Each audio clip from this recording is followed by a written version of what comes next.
I'm Sean from Voices of Defiance, a podcast member of the GonnaGeek Network, just like the one you're listening to now. The opinions expressed are those of each individual.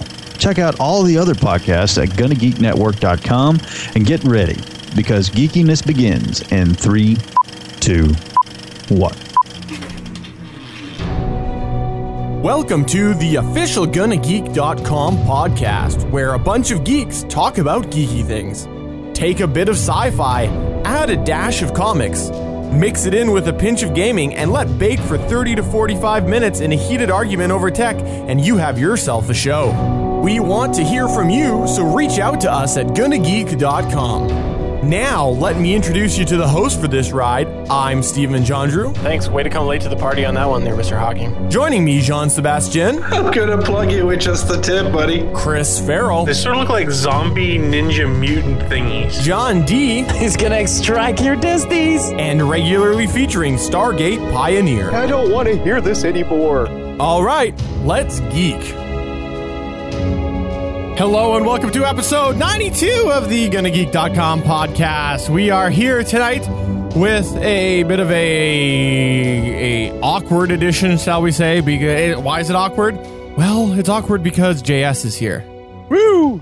No, I'm just kidding. It's awkward because Wing is running a few minutes behind, but since we are now doing this show, broadcasting it live on GonnaGeek.com/live each week at 5:30 p.m. Pacific, 8:30 p.m. Eastern, we decided to go without him, talk about all the stuff that'll anger him first, so he doesn't hear it, and he can yell at his iPod later, and then we will bring him in a little bit later. So, Wing, H's are awesome. There you go. H's are awesome.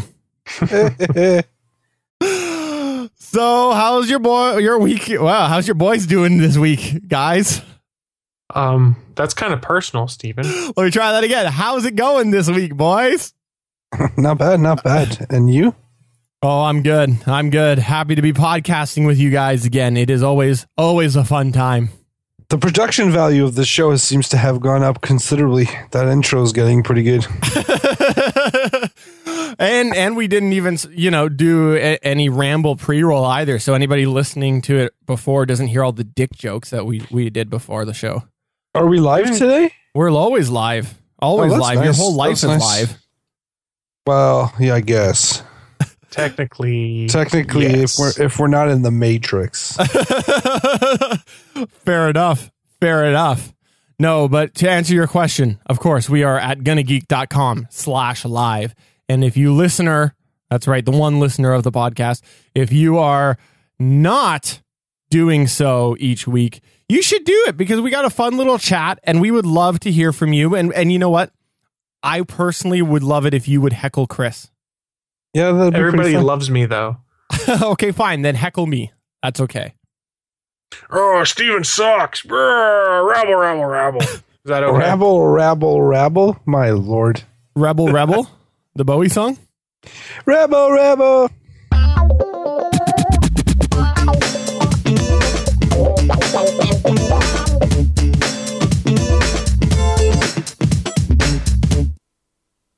All right. News time. Perhaps this week it will be a little bit less long. A little shorter is another word for less long. Let's start with Is it Chris. less long? There's a word for that. Anna something? I believe less long is known as JS in comparison to me. Whoa. That's aggressive. I kid. JS, I was going to pitch it to Chris for his news, but since I feel a little bad for that, let's start with yours, because I really liked your news this week. I actually had two pieces of news this week, funny enough, but I do think this one is the best, especially since we're a tech show. Google has thrown itself in the ring. I don't know if that's properly a proper way of saying it, but they've thrown themselves in the ring for the search for Loch Ness. So what they've done is they've actually put a Google Map camera on top of a boat and have, I guess, moseyed on the Loch Ness. I don't think it's a river. What is the Loch Ness? Is it what type of body? Type of body is it? It is a lake. loch. It is a loch, also known as lake. That is the Scottish version of Loch. Wow. Lake. Oh. Wow. Okay. Look at that. But it's pretty cool. You can go on Google Map. If you go on Google Map and type Loch Ness, it'll straight up throw you there. They made a really cool little thing. You know that little guy at the bottom right of the Google Map where you can drop and see pretty much, I guess, Street View? They made a little Loch Ness figurine, which is pretty cool. And it's cool. You can see over the water and you can see a little bit under the water. So what they've also done at certain places, it's not everywhere. They put a diver with an underwater camera. That's really, really cool. I always have to say, I really like how often Google does these random things. It's a neat thing for me to see where they go and they're like, you know what? Everybody's been speculating about this for a long time. Let's do it. It's awesome. I like it. Well, you know, I really hate people who use the term infinite something, but Google seems to have almost infinite money. They might as well be printing it. Yeah, pretty much. They pretty much are. It's nice to see that, you know, Google's big brother. And we can definitely see a company doing something good, in my opinion. Yeah. Chris, what's your take on this? Well, I mean, it's typical Google. They try and do cool things that will draw in nice social media buzz and things like that. I mean, they do this kind of stuff all the time, and this is just a nice extension of that. So kudos on Google for having some fun with everyone. Yeah, I don't know if they're having fun of someone. I think they're having fun, like you said. No. Having fun with is what I meant to say. Yeah. I'm not trying to make it sound like they're making fun of people who believe. They're having fun with doing the whole, here, let's everyone do a cooperative effort and let's look for this. So it becomes kind of a group event, and everyone's like, yeah, we're all a part of this. And I think that's awesome. And they have the tech. So, I mean, really, what is it really costing them? I guess is the time to put the tech on the boat and drive around. Which I'm sure you got to think about it. It's a continuation of a proof of concept for them. Now they're saying, look, we can do this with water. So think you could have Google Street View maps of like all the underwater cables and stuff that connect the internet, things like that. Oh, sure. It's an extension of things they're doing now. So you could put all that stuff up there. It's just one further way for Google to show everything that's on the damn planet. Yeah, that's really, really cool. Really, really cool. Soon, Google Maps in your house. It is for select businesses. They can have Google Maps that go inside the business, and there's pictures of it, which I think is also really cool. Yeah, it's pretty cool, actually. I'll admit to that. It's quite pricey right now, but I do believe it could be the next big thing. It'll be Google House. Google House. That would be cool. I've said it many times on this show. I would completely agree Google to aggregate everything that's happening in my house if they subsidize any cost of living. Yes, agreed. I agree 110%. No, not even 110%. 111%. But do you see what we've just done? We've just agreed to Big Brother entering our house. You know, okay, funny story. Apparently I've been living in the dark for a long time, right? I was just informed that a good thing to do to speed up your resolve times on your internet connection is to set your router to the Google public DNS. So I decided to do that. And, you know, so far I haven't noticed a huge change, but there are some things that I think I've been making a bit of a difference. However, what I ended up doing was I was talking with my dad about this, and he's like, yeah, like Google won't be logging that. And I thought to myself, I don't care. Well, do you use Chrome already, Steven? Exactly. Because they're already tracking everything in there. Exactly. Yeah. It actually says when you clear the browser that your search information will not be cleared. You can go on Google itself and clear your search information. How does that mean Google doesn't make the link to things you've done? Who knows? How do you do that? I've actually tried to do it. I couldn't figure out where exactly you clear your search. It's hidden in the settings somewhere. I found it once before, just for curiosity's sake. I'll see if I can't find it for you again and send you directions or a website that shows how to do it. Yeah, I'm actually Googling it right now. Yeah, I figured. But it is incredible that we're doing this. There's people who would have cringed. There's still people who do cringe at what we're just pretty much saying and admitting to, we don't care. Well, and there's some interesting use cases here in the States where AT&T, I think in the Texas area, they have a cheaper, you can get the internet for $20 cheaper a month if you consent to AT&T tracking you and developing analytics based off of the websites and stuff you go to. So there are some people that are taking the $20 less on their bill per month so that AT&T can monitor and associate with them everywhere they go on the internet. Well, it's funny that you say that. Here in Montreal, there's an app. I don't think it's Montreal. It's probably all of Quebec. There's an insurance company that if you install the app, it's a car app. So they are monitoring your performance. They rate you. And depending on your rating, they give you a better price. They give you a rebate. There was also talks.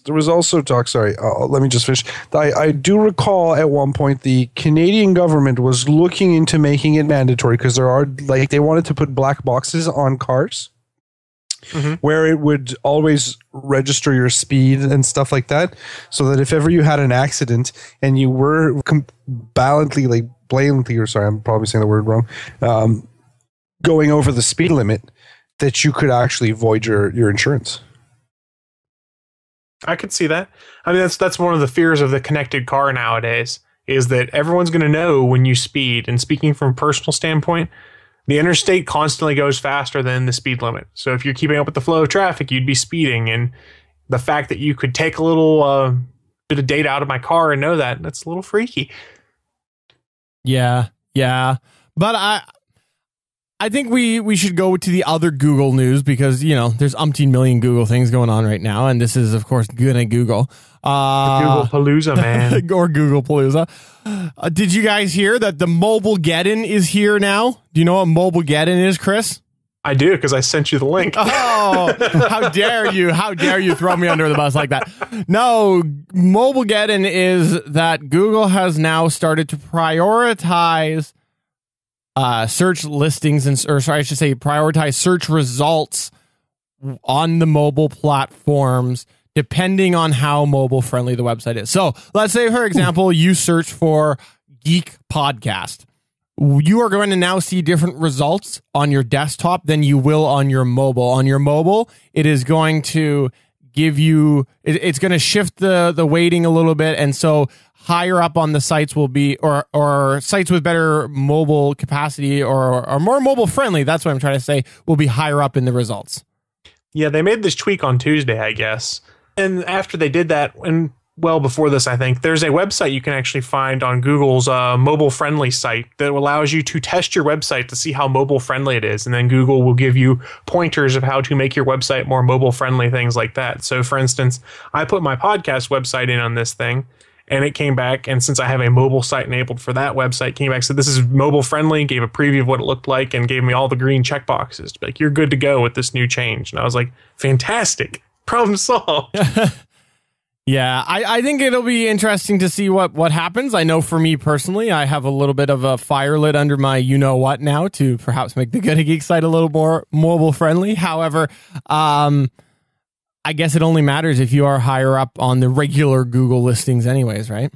Well, one of the things that I saw was really interesting in one of the USA Today articles, it's going to be very influential on businesses because they estimated that only 38% of businesses have a really mobile-friendly website where there's not a lot of Flash or crazy JavaScript elements where people normally have to scroll around. So you got to think, if you're one of those big businesses and there's 62% of you or whatever that haven't optimized your website for mobile, and you hear the Google search results will change on mobile in a world where everyone is on their mobile device to do everything, this is going to scare the crap out of you.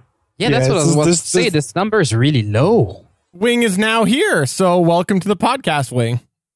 I was always here. But the example that I thought of was like, let's say that you guys all have your feeds hosted on a variety of places from Libsyn to Podbean and whatnot, and most of those are mobile friendly. Now, on those sites, you all list that your podcast is part of the GonnaGeek network.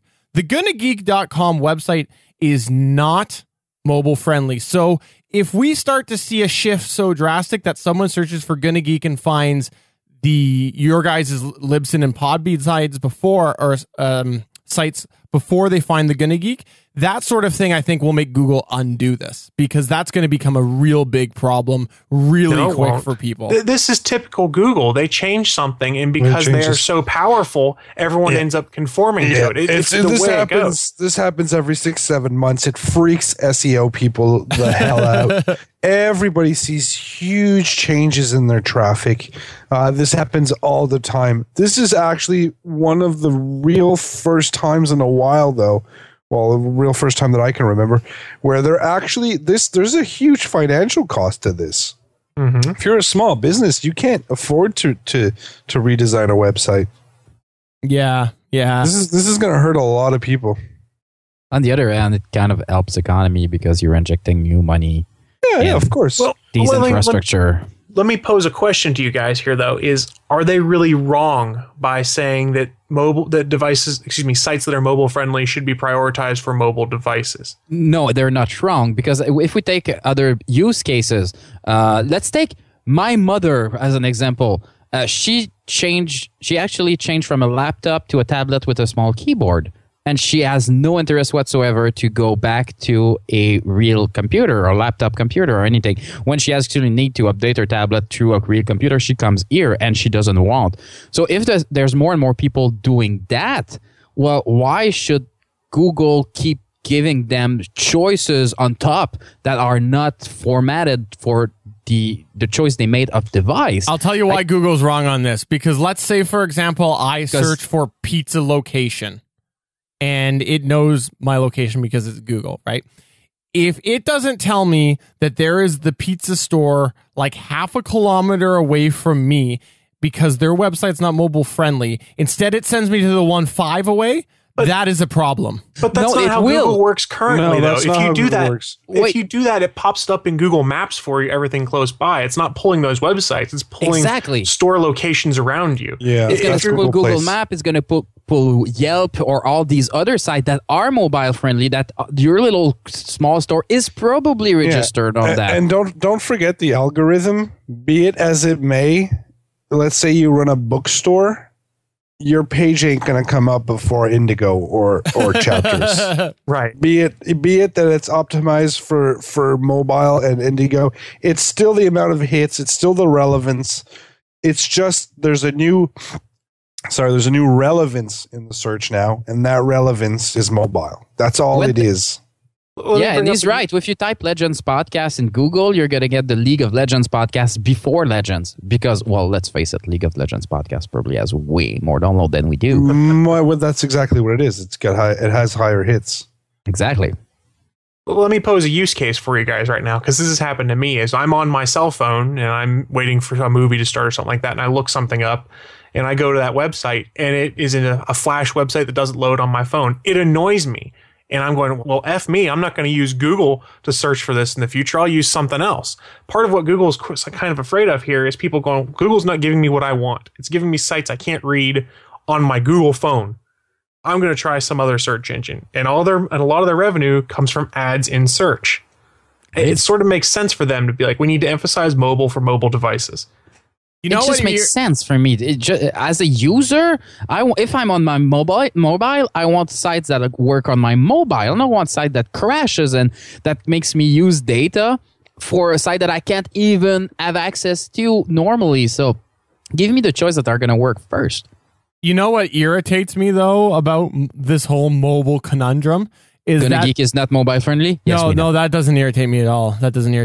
What irritates me is the fact that there seems to be no legitimate standard on enable desktop version for those who want to flip back, because you can go and you can check that box, but half of the websites do not load the desktop version when you do that. Okay, it depends on the implementations. Yeah, it's rough. And in all fairness, the website that Google stood up to help you figure out whether your site is mobile friendly, it will actually look at your site and be like, hey, we see you're using WordPress. And it gives you the directions. Here's how you can use WordPress to make your site mobile friendly, things like that. Google's making the tools so that it can help you fix your site. I think that's kind of cool. Yes, it's Google throwing their weight around, but it's kind of Google throwing around their weight for a good thing.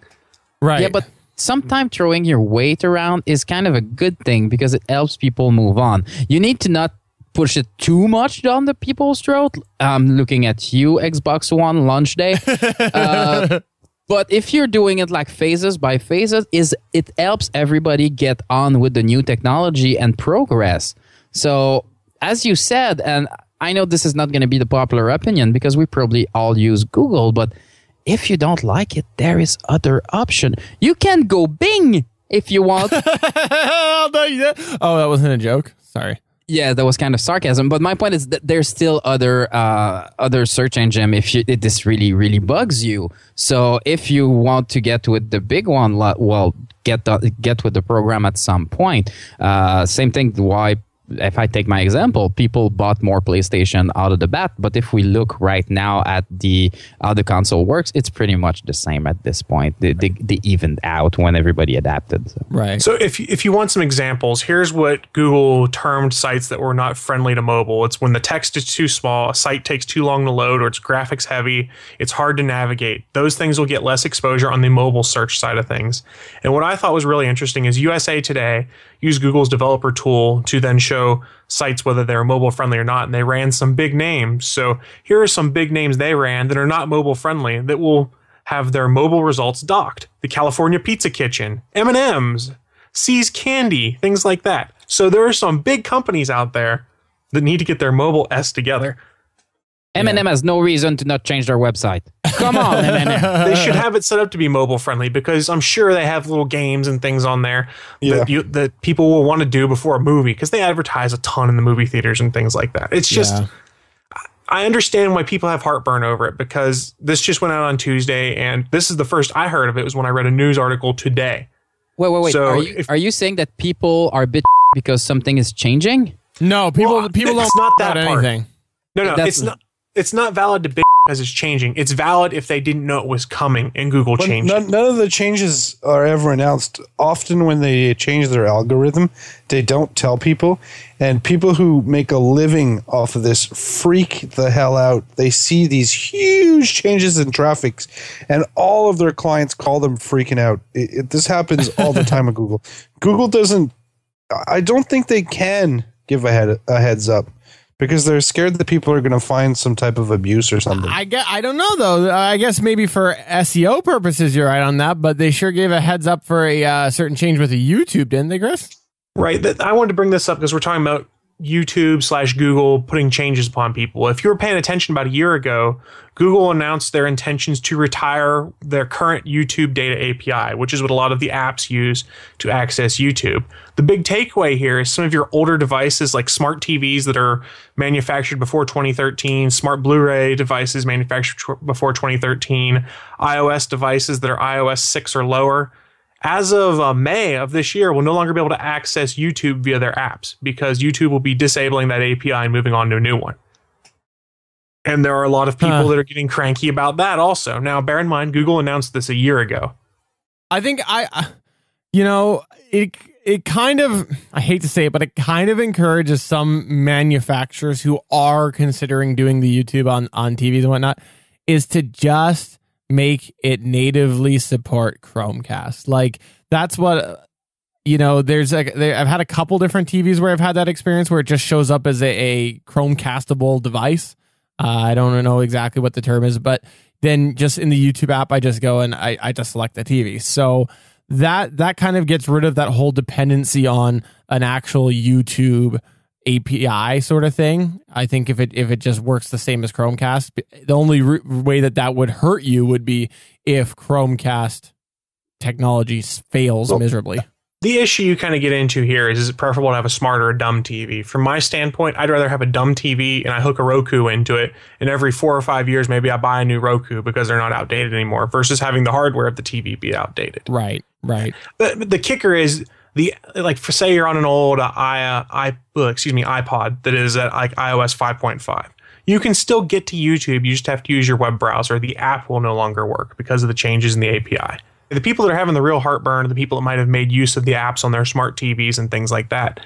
But in all fairness, Google announced this a year ago. So the impetus is on the TV makers to be updating these apps. You can't necessarily blame Google for moving on to something new and not wanting to support this I legacy. agree. The I agree with you. manufacturer should flash, or you should get a flash or Yes. like a BIOS upgrade or something. Like and just these smart TVs are computers now. You can update the software. on them. And honestly, the as kicker convenient is- as it is, though, right? As convenient as it is to have it all built in, you hit it on the head perfectly there, Chris, is that you can get a Roku for like $100 Canadian, and there's some pretty neat things that they're adding to it. And so then it's a separate device. You can move it to another TV if you want. And okay, it takes up one extra HDMI port, one extra spot on your shelf, but whatever.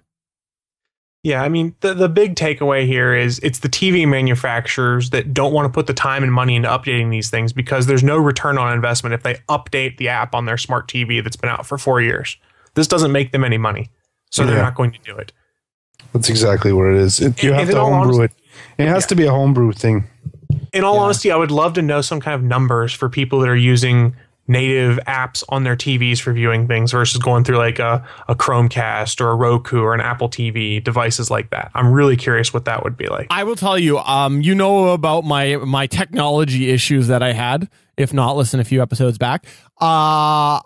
Both televisions that I had, one is a Vizio, which is what I actually kept and still happy with. The other was a Sharp. Both of them, I found that the YouTube built-in function was not as clear as the Chromecast. Oh, I don't doubt that at all. So I've continued using I've had a lot of problems with my Chromecast and Netflix, man. A lot of shows don't want to play. It seems like Netflix won't let you Chromecast stream specific movies and shows. Oh, Like, really? it'll I work- haven't had any problems. It just says this is not available right now or something like that. Or it's weird because I can play it. Okay. So inside baseball, are you using a VPN to get American Netflix? It could be that. Yeah. Yeah. Moving None of on, us are though. doing that. None of us are doing that. That would be illegal. Why would we possibly do it's, that? it's not illegal. It's not illegal. It's just against technically the terms. It's against the terms of the agreement. Yes, it's against the TOS. Legal disclaimer: GonnaGeek is not lawyers. There you go. There you go. I know we're still doing news. Does anyone want to do the one that SP just tossed in the chat for us real quick? I was going to do John's amazing one, but you go ahead. You go ahead. Well, just because I want to mention this real quick, I'll make it quick so John can talk. SP just put in the chat room a press release from Marvel where Netflix has officially ordered a second season of Daredevil. Yes, but they're changing producers. Anybody was having question about that after seeing the show? Seriously. I hate the suit. I can't stand the suit. Okay, really the red can't. suit. You're talking the red suit or the black Yeah, suit? The red suit. The black suit's The awesome. red suit looks a little bit like. Okay, actually, the mask looks like. The It's suit the is mask. okay. It's the mask. 100%. They need to fix the mask. I agree, but since it's there for around 11 minutes, I don't really care. The rest of the show is stellar. Yeah. This is one of the best superhero show that has ever. Yes. Great stars. It's not a CW superhero show. Oh, shut the Flash is great. Oh. The Arrow is fun. Oh, I'm sorry. I'm sorry. Daredevil just blows those shows out of the water. Well, yeah, okay. We had that discussion at some point on chat. If you pour like 5 million an episode and you have 2-3 weeks to do it instead of pouring like 1.2 million and doing it in 8 days.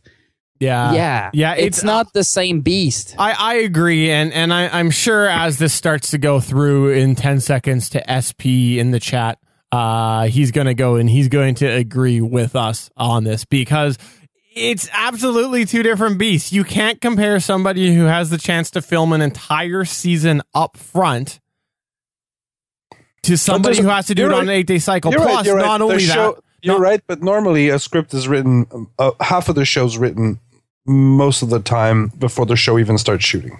But the thing is, I think you get with somebody who can do a show in advance, right? You can look over you have more of an idea of, or an ability. Sorry, you have more of an ability to mold it the overall way that you want it to go, like you can with a movie, as opposed to you have director coming in now for this episode, then you've got over the next 8 days another director, and you get all these kind of left turns as the directors put their own spin on it, and you can't really go and edit episode 5 anticipating things that happened in advance, or sorry, I should say you can't edit episode 1 in anticipation for things that are going to come in episode 5. So, so I think that's the big difference. The other big says the guy who hasn't seen Daredevil. I know, but I've seen a lot of Netflix shows, right? And I think it's the same thing across the board. So, and the other big difference is that Netflix could be compared as with an HBO, like a Game of Thrones. You could not get away on a Flash or Arrow style show with the kind of violence that they do on a Netflix or an HBO. You couldn't just not. And you know what? These shows would not survive, I think, like this. I'm hoping that DC at some point are going to take some of their more edgier character and get them to an HBO/Netflix style. But you can't do that on broadcast TV. For a broadcast TV show, I think the DC universe is really fun, and that's what they're going for. We're going to get into the same argument in a couple of minutes when we'll start talking about Batman v Superman, which we will get there in a minute. But before we do that, I just want to bring up SP's point from the chat. He's in GonnaGeek.com/live right now. This is why you want to go each week and participate. He says Arrow and Flash are fun. Daredevil is a street fight. Doctor Who is not the same as an American sci-fi show. As long as I get Agent 13 and Felicity in my bed at the same time, I really don't care which show is the best. At the same time, you know what? I'll take them separately. I don't care. I might get my dream faster. I'm just saying. But yeah. But if we move to my other news, Ben Affleck is freaking Batman, and oh dear God. And he is. But before we get there, we have a little something from another longtime GonnaGeeker. You've heard him on the show before, Jay Whitten from Gallifrey Public Radio, and a bunch of other GonnaGeek Network shows. He left us a little bit of a voicemail, and it was kind of sparked by some of this Batman, Superman, Star Wars stuff. So let's hear what he had to say. Hey guys, it's Jay. There's something that's going on lately that made me want to jump up on my soapbox real quick because it's starting to become a problem. So let's take a moment and jump back in the way back machine and go back to a time when we had little baby Jay first learning how to be a geek and raised on Star Wars, right? So something that I love doing. I love the movie and my whole family got into it and things like that. And I quickly learned that this is something that does not get spoken about in mixed company. Because, I mean, we've all been in that situation where, you become criticized for being a geek, right? And this was a huge problem back while I was growing up, and it's become less so lately, but it's something that sticks with you. So fast forward to, present day, and we talked about how Robert Downey Jr. had made the comment about, frack DC or whatever. And then, it kind of got swept under the rug. But now that Momoa is saying, frack Marvel, it's this huge thing. And it's becoming far more widespread than just these two actors, and we laughed about it when Robert Downey Jr. did it because it was, let's face it, at that point, DC was pretty much a joke. I mean, the best thing to come out of there in recent memory was the Nolan trilogy, but that was a one and done kind of deal. That wasn't the universe they were creating. Then we get Marvel that is, time and time again proven its track record. And then you've got someone from DC saying the same thing. And it's like, oh, wait a minute. Then we start to get defensive because wait, they're actually making our stuff and it's good. So, there's that automatic response to get defensive and it becomes this huge thing, but when it all boils down to it, we're all going to go see Avengers, maybe not Wing, but most of us regular human beings will go see it and enjoy it. And we're all going to go see Batman vs. Superman. So what does it matter which one you prefer? Then, last week, the Star Wars trailer came out and oh my God, it was amazing. And then the Batman vs. Superman trailer got leaked. And within moments of it happening, people were breaking it down and tearing it apart and saying, oh, the Star Wars trailer was better than this. And then you had other people getting, oh, well, I don't care about Star Wars. It's Batman. But why? Why does it have to be one or the other? I mean, if you look at TV, the Daredevil just came out, and Daredevil, it's amazing. It's absolutely astounding. I still enjoy Flash. I still think it's a great show.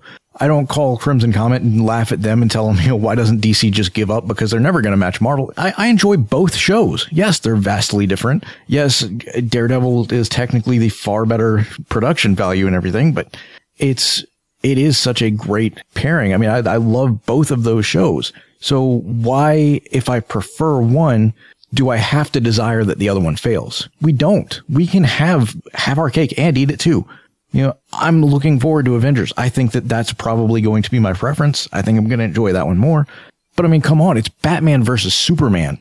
I mean, we've been clamoring for this movie for ages. And not only are we getting Batman and Superman on the same screen, but we're getting what looks to be a good retelling of The Dark Knight Returns, which, I mean, is arguably one of the best Batman stories ever. So why is this such a hard thing for people to understand that you can enjoy both movies? You can enjoy the Marvel movies and the DC movies. You might not care for the gritty flavor of the DC stuff, and that's fine. Or you might not care for the fantastical, almost magical, characteristics of the Marvel universe. That's fine. Doesn't mean that either one of them is worse than the other.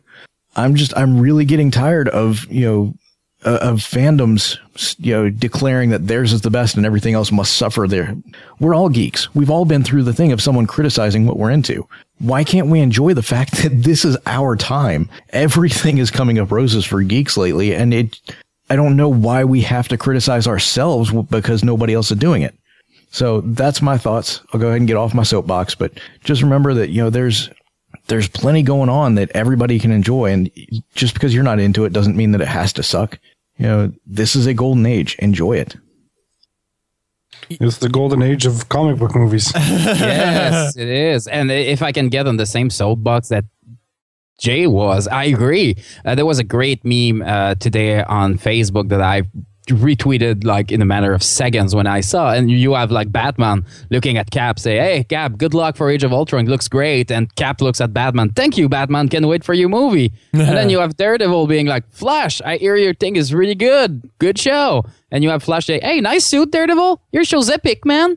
And then you have Deadpool, "Hey guys," and beside him you have Anna and Chewie's are home. It is a great moment, and we had that big debate at some point, which is the best trailer, Batman, Superman, or Star Wars. Well, you can't even have that debate.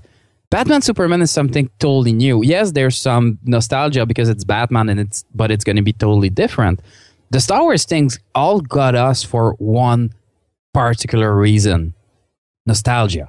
Well, at that point, when you see Han and Chewie saying, "We're home," I'm sorry, but if you're a fan of Star Wars, your heart sank for a second. No, I agree. I agree 110% on that. And I was joking a little bit when I was, bugging you guys about oh, look, DC finally caught up and they decided to actually release it after the leak. But honestly, I am happy that they did do that, because it plays to that it doesn't need to be a competition thing. We had some discussions off the podcast about how it might have been some pretty epic discussions about pros and cons to maybe of waiting a few more days.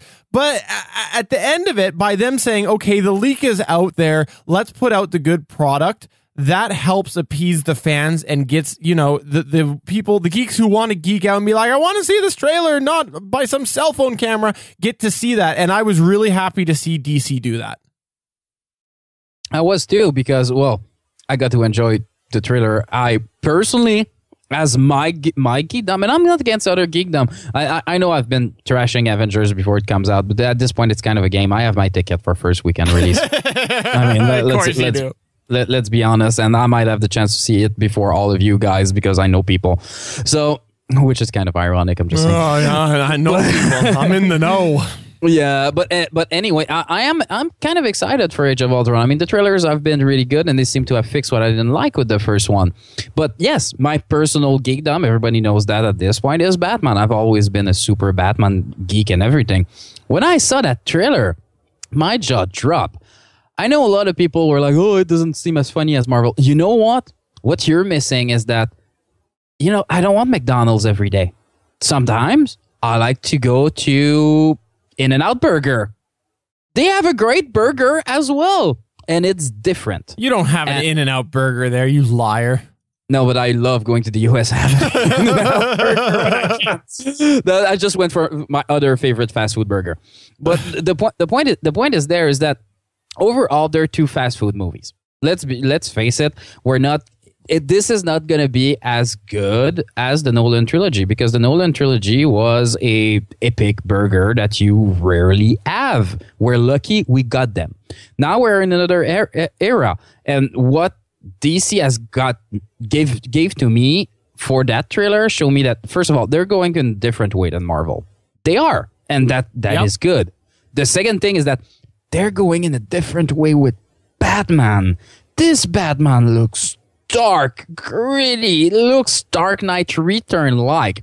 I don't think they're going for Dark Knight Return the story whatsoever, but the style, the way they seems to approach it, the voice of Batman. Tell me. Yeah, but when you have to admit that trailer has so many call outs to Dark Knight Returns in it. Yeah. They want you to think they're going Dark Knight Returns. Whether they are or not, I don't know. But they're going for the same, I don't want to say style, but vibe as Dark Knight Return. I love that this Batman seems troubled, because let's face it, even in the Nolan one, Batman seems kind of happy to be Batman in some kind of ways. And even when he let it go, it seems to be like, yeah, it was my time. This Batman doesn't seem that happy to be Batman. Seems to be a calling that he has to get to. The trailer just blew me away. People tend to forget right now that this is a teaser trailer. Comparing it to the new Star Wars trailer doesn't make any sense. Compare it to the Star Wars trailer that we got in December. This trailer gave us more stuff, and they have to. They had to give us a little bit of the story, and they did. I am utterly excited about this movie. They gave me something that is fun, that does not give away too much, because I don't want the Terminator trailer when I'm like, I've seen half of the good stuff that could have surprised me in the movie, and this trailer. The Terminator trailer sucks. That was a terrible trailer, man. That was terrible. They did that they had to have done that. They must have had a Q&A or like a screening with Q&A for something, and people must have freaked out when they saw John Connor as a whatever you want to call it. They must have had so many people comment on the fact that it wasn't hinted on the trailers that they had to release a trailer like that. There has to be something that happened. What are you guys talking about? I really enjoyed that trailer. I liked it too. I'm honestly screwing with you. I'm screwing really? with you. Yeah, I liked it. I mentioned it on the podcast last week that I thought it felt like it was trying too hard. It's a good twist, but the trailer should not give me twist. The trailer should get me in the theater so I can see the twist. Well, that's it. I think what happened, what I really think is happening, is I believe people during some type of screening must have freaked the hell out, and they don't want bad press. People are going to freak out. I think the movie they screened people didn't like, so they're trying to save it right now. Yeah. But I agree with you. I think that's a total screening thing, and they're afraid of what the product they have right now, so they're just trying to save it in some ways. But was it a great weekend to be a geek? I mean, the Fantastic Four trailer looked epic. The Batman vs. Superman trailer is everything I was hoping for. And the Star Wars trailer, well, I think I'm at 30 watch at this point. Did you guys look at did you guys see the picture of the Spaceball edit? No, I did not. With the comb. So you remember in Spaceballs, there's those two stormtroopers that are combing. So somebody inserted a little picture of them combing behind the Imperial Star Destroyer. And when we saw that, everybody at the office were like, no, was that really in the trailer? It wasn't. But I mean, J.J. Abrams has been known to hide a lot of Easter eggs in his stuff. So That's cool. I mean, I don't know if you guys recall, I had brought up the fact that a lot of people were remarking that the Anakin Skywalker's lightsaber was in the original teaser. Mm-hmm. Yep. And then everybody was like, no, it's not really his. But, well, it really is his. Yep. Yeah, we saw it in this one. Yeah. Yeah, there was a bunch of cool meme that came out right after the trailer. There was I don't know if you guys watch Archer. Yes. My favorite meme ever is that you see that big Star Destroyer that's crashed on Jakku, the new planet that we thought was Tatooine. And you have like Archer saying, see, that's how you get Jawas. Yeah, it was good. That was really, really good. People just went with it. And I've been looking at reaction videos on YouTube. Grown men crying like they're little girls. That's what that Star Wars trailer gives you, because it brings you... even if I'm, of all of us here, I'm probably the biggest defender of the prequels. I didn't hate the prequels. I agree they didn't do the same thing to me that the original trilogy did. This does. This brings me back to 8-9 years old. This feels like original trilogy. I agree. With a budget.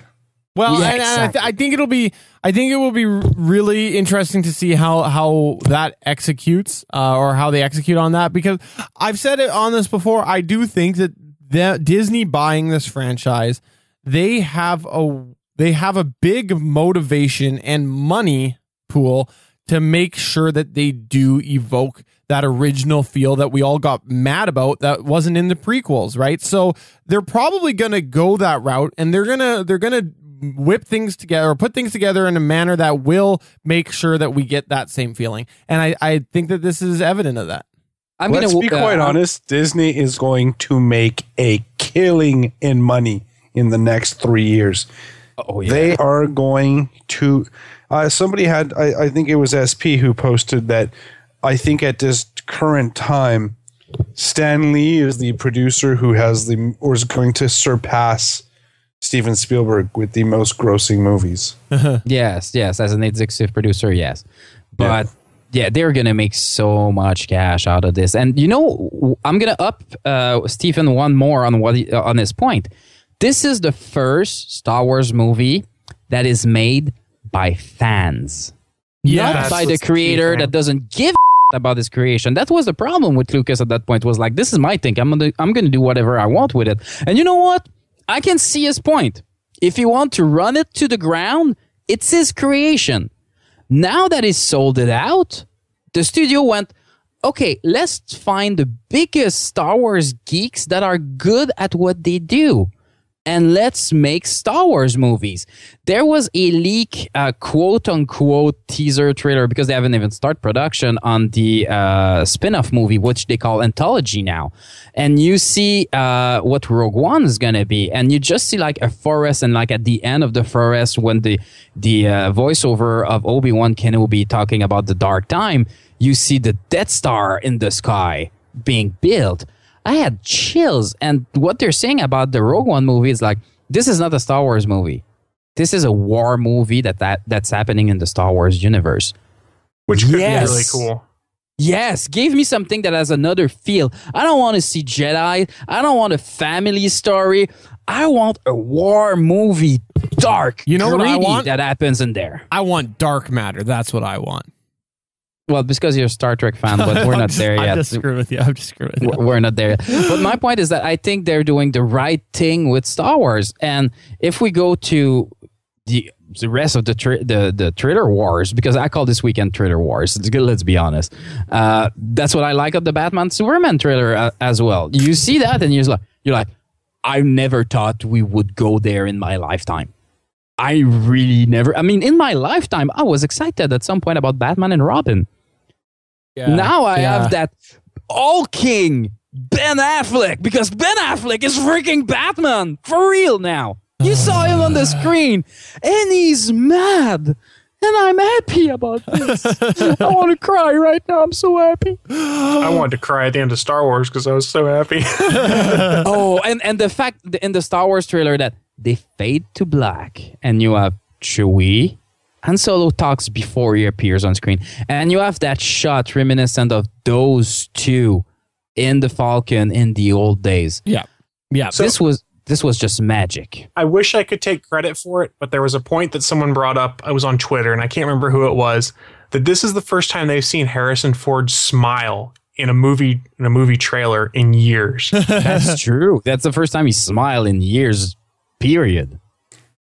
All I'm hoping is he survives. He doesn't croak before he makes Blade Runner 2. Yes. Well, because he's indestructible. We've determined that he cannot die. There's no way. well, there's no plane is gonna kill him. But all this to say that I like Jay's point, and at this point, stop the Marvel DC wars or the thriller wars. Just be happy to be a geek and to be able to give your money to all these different licenses that you've always dreamed to have. Instead of being mad at all this, just enjoy it. And if they gave us another X-Men Origin Wolverine, then be mad. Yeah. But don't be mad before the movie comes out, okay? Just be happy and enjoy it. But that's going to go ahead and wrap us up for our long news / geeking out. I don't know. I was trying to think how we can combine the term geek with soapbox. And then all I got was something that sounded horrible. So let's just move into the highlight from the website. As a young boy, when Stephen Jondrew always wanted to be a voiceover artist. Good night, moon. Good night, stars. That's why he made the highlight from the website, a segment where we read out an entire article from GonnaGeek.com. No, Chris, that's wrong. Wait, what do you mean? Nope, not what we do here. All right, man, whatever you say. But maybe they shouldn't call you Big Pop anymore. Maybe they should call you Refusal to Read Anything Out Loud because I'm lazy SOB Jondrew. Okay, fine. Why don't you just do the segment yourself then, Chris? Here's Steven with the highlight from the website. This week's highlight from the website nicely caps everything that we've talked about today. We've talked about YouTube. We've talked about geeking out. We've talked about comic book properties. We've talked about Gotham, sort of kind of in a weird roundabout way. We've even talked about the GonnaGeek website. So how does this all come together? Well, this is a friendly reminder to go to GonnaGeek.com and look at Sebastian Piccioni's article that he has where he has posted the YouTube video of Robin Lord, also known as Who? Wing? What? You don't know who Robin Lord is? I have no idea who Robin Lord is. I like his name because his name is Robin, but besides that, I have no idea. He is Penguin from Gotham. And he is here to tell you all about Free Comic Book Day. So remember, Free Comic Book Day is coming on the first Saturday in May. It happens every year. And if you don't know what Free Comic Book Day is, go to GonnaGeek.com, play the video, and you will find all about it. And he looks actually genuinely quite excited about it. So either, he's acting, which... shocker, he is an actor, so maybe. Or he is a geek like the rest of us. So check out Free Comic Book Day. If you're looking for a reason to get into a comic book store, don't wait for this. Just go in today. Man, Free Comic Book Day is going to be insane this year. It's Avengers opening weekend. Yep. We're screwed. Oh, dear God. Yep. But that's going to go ahead and close up for episode 92 of the GonnaGeek.com podcast. Anybody got anything here that they want to plug? JS? Nope, I got nothing. Oh, wow. You didn't even plug my mom. Wow. Chris? Nope, I got nothing. I plugged your mom. Wayne? I'm going to plug the Crimson Comet. The last episode I was a guest on, we had lots of fun. And as we said, the Flash show is really, really good. So if you want to hear all about poop joke and brown streaks, please go on GonnaGeek.com and get the Crimson Comet. This is an amazing cast, and I had so much fun with John Lobster, Will, and Haley on this cast. It's the only cast where you can drink before 12. Just saying. And I'm going to go ahead and just plug everything on GonnaGeek.com. It may not be mobile friendly, but it is a lot of fantastic content, including podcasts and forums. Go to GonnaGeek.com and check it out. So, for episode 92 of the GonnaGeek.com podcast, I am Stephen Jondrew. I love Star Wars. I love Batman. I'm Tobor. Bye!